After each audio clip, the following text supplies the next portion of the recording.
সংবাদ মাধ্যমৰ বন্ধু বান্ধৱীসকল, মই যোৱাকালি অসম মন্ত্ৰীসভাই লোৱা এটা গুৰুত্বপূৰ্ণ সিদ্ধান্তৰ বিষয়ে আপোনালোকক অৱগত কৰিবলৈ আজি আমি আপোনালোকক আমন্ত্ৰণ কৰিছোঁ। ইতিমধ্যে সংক্ষেপতে ওলাইছে যে যোৱাকালি অসমৰ মন্ত্ৰীসভাই মাদ্ৰাছা সমূহক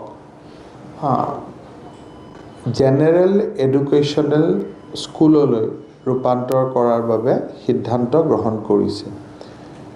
গতিকে এই সিদ্ধান্তৰ ওপৰত আপোনালোকক মই অলপমান ডিটেইলছত মই জনাব খুজিছোঁ। আমাৰ ৰাজ্যখনত বৰ্তমানলৈকে 189খন হাই মাদ্ৰাছা স্কুল আছে। এই হাই মাদ্ৰাছা স্কুলসমূহ সেৱাৰ অন্তৰ্গত। সেৱাই তেওঁলোকক পৰিচালনা কৰে।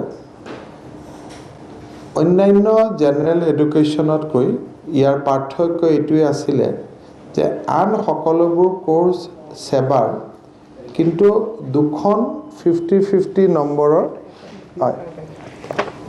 এখন নে দুখন 100 কিমান হয়, কিন্তু 50 নম্বৰ তেওঁলোকক কোৰাণৰ ওপৰত শিক্ষা দিয়া হয়। আৰু সেইকাৰণে এই ইনষ্টিটিউশ্যনবিলাকক সাধাৰণ স্কুল বুলি নকৈ এই যে 50 নম্বৰৰ তেওঁলোকৰ এটা কোৰাণৰ ওপৰত পাঠ্যক্ৰম আছে, যাক আমি আৰবী ভাষাত কি বুলি কওঁ, ফিকা এণ্ড আকাইদ বুলি কয়। ফিকা এণ্ড আকাইদ এই ছাবজেক্টটো থকা কাৰণে কলেজিয়েট স্কুল আৰু হাই মাদ্ৰাছা স্কুলৰ মাজত পাৰ্থক্য এটা থাকিছিল। সেইকাৰণে কলেজিয়েটৰ পৰা কোনোবা যদি এপিয়াৰ কৰে তাক হাইস্কুল শিক্ষান্ত বুলি কয়, আৰু এই মাদ্ৰাছাবিলাকৰ পৰা এপিয়াৰ কৰিলে কোৰ্চটো চব একেই থাকে, কিন্তু এই 50 নম্বৰৰ ধৰ্মীয় শিক্ষাৰ কাৰণে তেওঁলোকক হাই মাদ্ৰাছা বুলি কোৱা হয়। আদাৰৱাইজ মেথ ছায়েন্স সকলোবোৰ একে।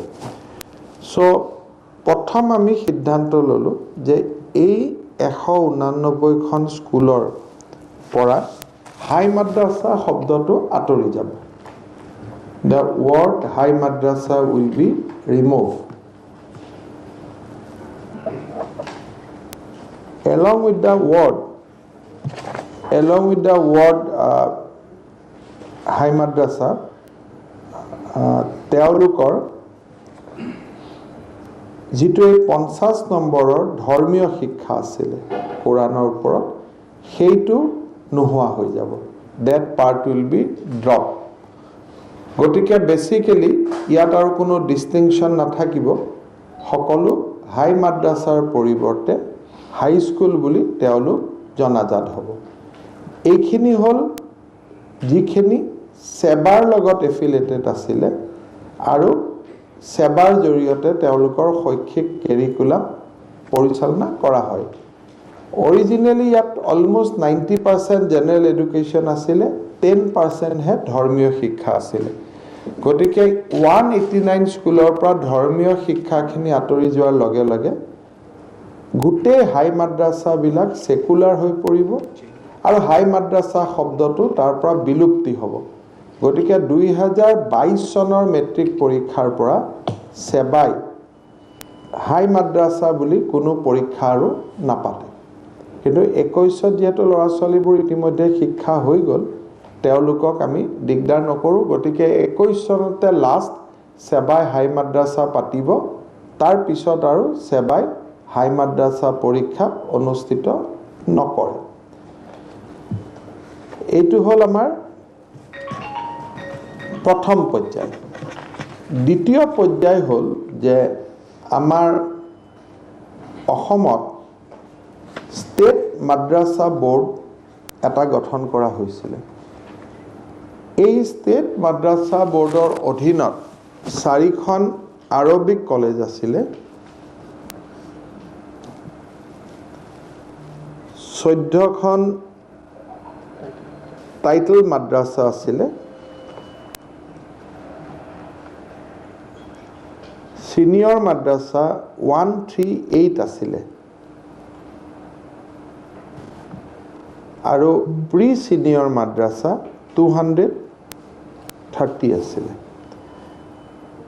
এই 542 ইনষ্টিটিউচনত দুটা পঢ়া হৈছিলে এটা হল আমাৰ নৰ্মেল হায়াৰ সেকেন্ডাৰী এডুকেশ্যন কাউন্সিলে প্ৰিস্ক্ৰাইব কৰা সিলেবাস আৰু আনটো হল purely theological subject on Islam যোৱাকালি আমি কেবিনেটত আমি লোৱা সিদ্ধান্ত কেইটা হল যে State Madrasa Board shall stand dissolved from the declaration of the result of examination to be held in academic year 2021-22 তাৰ মানে এই বছৰৰ পৰীক্ষাটো হৈ যোৱাৰ লগে লগে 2021-22 পৰীক্ষাটো হৈ যোৱাৰ লগে লগে State Madrasa Board will be dissolved হেতু হল যে লাষ্ট স্টুডেন্ট খিনি লাষ্ট সুযোগ দিয়াৰ লগে লগে এটো হৈ যাব তাৰ পিছত এই মাদ্ৰাসা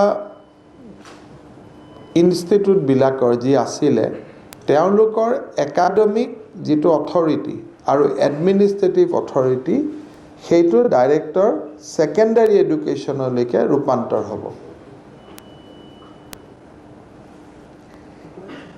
এই গুটেই মাদ্ৰাসা বিলাকৰ নামৰ পৰা মাদ্ৰাসা শব্দটো নোহোৱা হৈ পৰিব তৃতীয়তে এই মাদ্ৰাসাত যিবিলাক থিওলজিক্যাল কোৰ্স পঢ়োৱা হৈছিল সেই থিওলজিক্যাল কোৰ্স বিলাক উইথ এফেক্ট ফ্ৰম 1421 বন্ধ হৈ যাব থিওলজিক্যাল কোৰ্স মানে ইসলামিক যেটো কোৰ্স আছিল সেইবিলাক বন্ধ হৈ যাব এওঁলোকৰ শিক্ষকসকলে আমি যিবিলাকে থিওলজিক্যাল সাবজেক্টত শিক্ষা দান দিছিল তেওঁলোকক আমি ট্ৰেইনিং কৰাম যাতে তেওঁলোকে জেনাৰেল এডুকেশ্যনৰ ওপৰত তেওঁলোকে ল'ৰা ছোৱালীক পঢ়াব পৰা অৱস্থাত আহি যায় যিমান বিলাক আমাৰ আৰবিক কলেজ আছিল এই আৰবিক কলেজ বিলাক এই সিদ্ধান্তৰ বেসিছত তেওঁলোকক হায়াৰ সেকেন্ডাৰী স্কুল হিচাপে ৰূপান্তৰিত হ'ব আৰু আৰবিক কাউন্সিল বিলাক হায়াৰ সেকেন্ডাৰী এডুকেশ্যন কাউন্সিলৰ অধীনত যাব আৰু তাৰ শিক্ষাটো কাউন্সিলৰ শিক্ষাটো আৰম্ভ হ'ব ঠিক তেনেকে প্ৰি সিনিয়ৰ আৰু সিনিয়ৰ মাদ্ৰাসা এওঁলোকৰ কেৰিকুলামটো এসসিআৰটি কেৰিকুলাম হ'ব তাৰ মানে যেটো নৰ্মেল এডুকেশ্যন হেতু আৰম্ভ হ'ব এইখিনি কৰিব যাওঁতে আমাৰ এখন বিধানসভাত আমি আইন এখন আনিব লাগিব যত মাদ্ৰাসা যিখন আইনৰ অধীনত প্ৰভিন্সিয়েলাইজ হৈছিল সেইখন আমি ৰিপিল কৰিব লাগিব আৰু সেই ৰিপিল কৰা আইনখন অহা 27-28 এই মাহৰ শেষত যি বিধানসভা আছে তাত আইনখন আহিব আৰু চৰকাৰে সেইখন পাস কৰাবৰ কাৰণে যত্ন কৰিব বাকি most of the work can be done by amending rules আৰু issuing notification কালি কেবিনেটে সেইখিনি অনুমোদন দিছে সো নেক্সট 3 to 4 ডেজৰ ভিতৰত আমাৰ নতুন ৰুলখনো নটিফাই হ'ব যত মাদ্ৰাসা এডুকেশ্যন নাথাকিব আৰু বাকি নটিফিকেশনৰ থ্ৰুদি যিখিনি কৰিবলগীয়া কাম যে মাদ্ৰাসা ৱৰ্ডটো উঠি যোৱা হাই মাদ্ৰাসা ৱৰ্ডটো উঠি যোৱা থিওলজিক্যাল সাবজেক্ট খিনি উঠি যোৱা এইখিনি আমি অধিসূচনা মতে কৰিব পাৰো এইখিনি অধিসূচনা হ'ব সো যদি আমি টেকনিক্যাল টাৰ্মসটো বাদ দিও সিম্পল হ'ব যে মাদ্ৰাসা বোৰ্ড নাথাকিব সেবা আৰু কাউন্সিললৈকে এওঁলোকৰ একাডেমিক এক্টিয়াৰটো আহিব এডমিনিষ্ট্ৰেটিভ অধিকাৰটো ডাইৰেক্টৰ অফ সেকেন্ডাৰী এডুকেশ্যনত আহিব আৰু এই মাদ্ৰাসা বিলাকৰ পৰা মাদ্ৰাসা নামটো নোহোৱা হৈ যাব নামৰ লগত থিওলজিক্যাল সাবজেক্ট বিলাক নোহোৱা হ'ব তাৰ জায়গাত জেনাৰেল অংক বিজ্ঞান আদি সাবজেক্ট চলা আৰম্ভ হ'ব গতিকে এইখিনি আমাৰ মাদ্ৰাসাৰ ওপৰত সংস্কৃত টুলবিলাকো আমি কনভাৰ্ট কৰিম সেইকেইটা হ'ব বেসিক্যালি কুমাৰ ভাস্কৰ বৰ্মা ইউনিভাৰ্সিটিয়ে এই সংস্কৃত টুলবিলাকত এটা ভাৰতৰ ইতিহাস আৰু সংস্কৃতি তাৰ ওপৰত এই সংস্কৃত টুলবিলাক তাৰ অধ্যয়ন কেন্দ্ৰলৈ ৰূপান্তৰিত হ'ব। এটা ডিগ্ৰী আৰু ডিপ্ল'মা কোৰ্চ চলিব under the Kumar Bhaskar Varma Sanskrit and ancient studies বিশ্ববিদ্যালয়ৰ তলত। তাৰমানে ইয়াত আৰু এতিয়া শাস্ত্ৰী বান যিবিলাক পৰীক্ষা পাতিছিল ইমান দেৰি সেইবিলাক নোহোৱা হৈ যাব সংস্কৃত টুলত। তাৰ জেগাত ভাৰতৰ ইতিহাস আৰু পুৰাতন সংস্কৃতি তাৰ ওপৰত ল'ৰা ছোৱালীয়ে শিকিব, ডিগ্ৰী ডিপ্ল'মা থাকিব।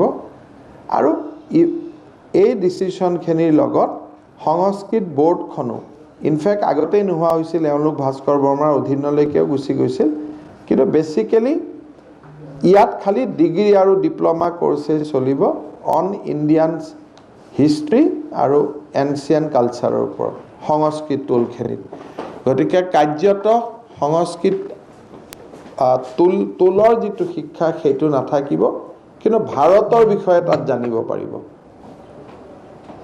এইখিনি হ'ল কালি লোৱা কেবিনেটৰ সিদ্ধান্ত। মই মোটামুটি সিদ্ধান্তখিনি আপোনালোকক দি দিছোঁ, আপোনালোকে চাব পৰা। গতিকে যিটো আমি নৱেম্বৰ মাহত বন্ধ কৰিম বুলি ভাবিছিলোঁ, নৱেম্বৰ মাহত ব্যস্ততাৰ কাৰণে নৱেম্বৰৰ পৰিৱৰ্তে যোৱাকালিৰ কেবিনেটত এই সিদ্ধান্তখিনি পাৰিত কৰা হয়।